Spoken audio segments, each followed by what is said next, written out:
Episode 6. The First Fracture. The silence between them had a shape and is sharp, jagged, and invisible until it cut. Amara sat on the edge of the bed, staring at the closed door of the en suite. She had won custody of her brother with Cassian's help, but after thinking about it deeply, she realized Micah would be safer away from her and the life she had chosen with Cassian. Cassian had been in the shower for nearly 20 minutes. She imagined the scalding water running down his back, washing away the blood of whatever deal or confrontation had drained his voice earlier that evening. He hadn't spoken much after returning from the meeting, just poured himself a drink, nodded once at her, and retreated to the bathroom. She clutched the silk robe tighter around her. The walls of this mansion were thick with secrets, and tonight they felt heavier. Cassian finally emerged, steam billowing behind him, a towel slung low on his hips. Drops of water glistened on the ink that swirled across his chest, the tattoos speaking in tongues she couldn't understand but somehow felt. His eyes met hers briefly, then looked away. "Dinner's downstairs," she said, softer than intended. "I am not hungry." The rejection wasn't harsh, but it landed like a slap. She bit the inside of her cheek. "You should eat. You've barely touched anything today." I said, "I'm fine." Amara. Her name on his lips still made something twist inside her, whether in desire or dread.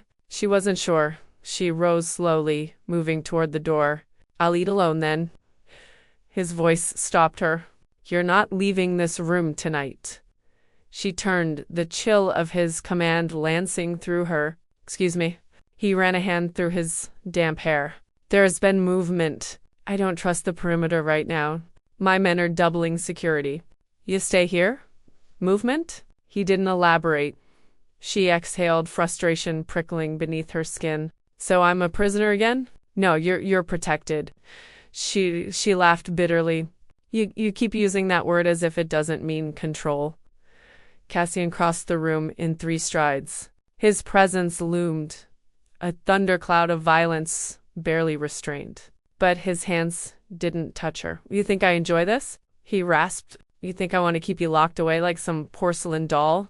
"I think you want to control everything," she said, "including me." His jaw clenched, "Because I've seen what happens when I don't." There it was, the crack.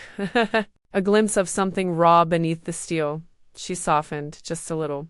"Then let me see, Cassian? Let me understand." He stared at her, something flickering in those stormy eyes. "Then, gone. Go to bed, Amara." That night, she couldn't sleep.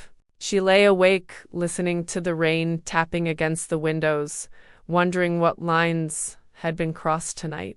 What fracture had formed that might never heal at dawn. Amara found herself on the balcony, wrapped in a blanket, sipping tea gone cold. Below, the estate was waking up. Guards moved along the perimeter. The ever-watchful Mr. Lennox spoke briefly with the patrols before vanishing into the shadows. The air was different, tense, like the house knew something. She didn't. Cahotian joined her just as the sun pierced the horizon. He said nothing for a long time. "You should have slept," he murmured finally. She looked up at him. "You didn't?" "No." The wind caught the edge of her hair, and he reached to tuck it behind her ear. His touch was gentle, hesitant. "I don't know how to do this," he confessed. "Any of it. Not the marriage. Not the trust. Not with you." Her chest ached at the honesty in his voice. "Then don't try to be perfect. Just try to be real." Cassian's lips twitched, the barest shadow of a smile. "I'm not sure you'd like the real me." She held his gaze. "Try me." Before he could answer, his phone buzzed. A sharp string of words followed, clipped in another language. Cassian's expression darkened. "What is it?" she asked. His hand tightened around the phone. "There's been a breach in the city. Someone's sending a message about us. The moment shattered. He was already turning, issuing orders to Lennox through his comms. Amara stood alone on the balcony. The rising sun suddenly cold, Whatever fragile understanding had begun to bloom between them, it was now under siege. And the war outside had finally crept in that evening. Amara walked into the West Wing, where Cassian kept his private study. She'd never been invited there before, but tonight she didn't wait for permission. He looked up, surprised. Papers were scattered across his desk, blueprints, photos, lists. "I need answers," she said. His jaw tightened. "Now's not the time. It's exactly the time." She stepped forward. "If I'm to survive whatever storm is coming, I need to know what we're up against." He watched her, as if trying to decide what version of himself he could show her. Finally, he stood and handed her a photo. It was grainy. Surveillance.